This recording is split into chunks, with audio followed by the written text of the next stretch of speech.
जर तुम्ही शुगर खाणं बंद केलं असेल तर ह्या 5 गोष्टी तुम्ही तुमच्या बॉडीमध्ये नक्की एक्सपिरियन्स करू शकता. फर्स्ट, तुमचं बेली फॅट कमी व्हायला लागेल.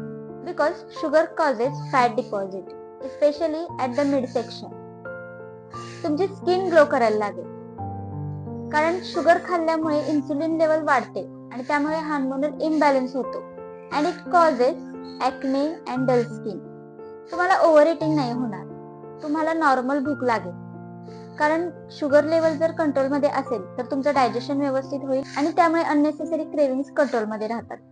तुम्ही दिवसभर एनर्जेटिक राहू शकता, कारण तुमची जेव्हा ब्लड शुगर लेवल नॉर्मल असते त्यावेळी तुमचे बॉडी आणि ब्रेन हे इझिली टायर्ड नाही होत आणि त्यामुळे फटीग म्हणजेच थकवा नाही येत. शुगर खाल्ल्यामुळे इन्स्टंट हॅपीनेस मिळतो, बट इन लॉंगर रन जर तुम्ही शुगर खाणं बंद केलं तर तुम्ही एक कामं पर्सन बनू शकता आणि तुमच्या कामावर नीट फोकस करू शकता.